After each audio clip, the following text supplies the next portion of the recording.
సీతారాం ఏచూరి రాజకీయ కెరటంగా జాతీయ స్థాయికి ఎదిగిన సిపిఎం పార్టీ ధృవతార.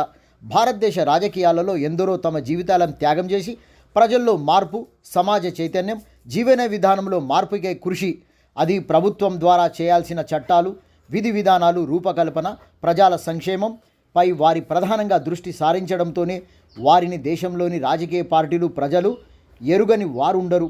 సమాజ సేవ చేయటానికి రాజకీయ పార్టీ వేదిక నుంచి చేసే పనులతో తీవ్రత సమాజం మీద ప్రభావం పడుతుందని తెలుస్తుంది.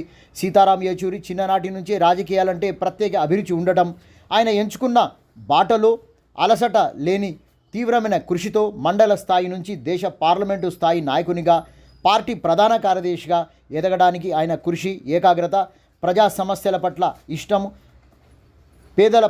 పేదలు ఎదుర్కొంటున్న కష్టాలు, చట్టాలలో లోపాలను పేదలకు అవకాశం కల్పించి చట్టం ద్వారా వాళ్ళకు న్యాయం చేయాలనే ధ్యాస, ఆయన అకుంఠిత దీక్ష కనిపిస్తుంది.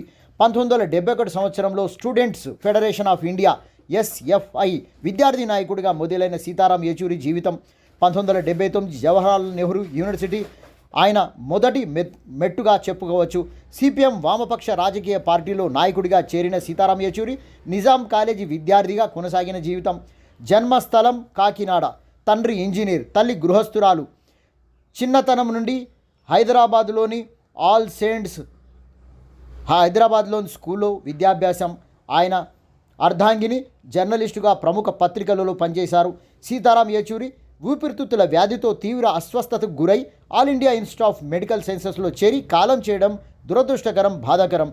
ఆయన భౌతిక శరీరాన్ని All India Institute of Medical Sciences ఆసుపత్రి విద్యార్థుల చదువులకు ఉపయోగపడే సదుద్దేశంతో దానం చేయడం విశేషం. దేశ ప్రజలు గర్వించదగ్గ విషయం. ఆయన ఆత్మ మోక్షం ప్రసాదించాలని కోరుకుందాం.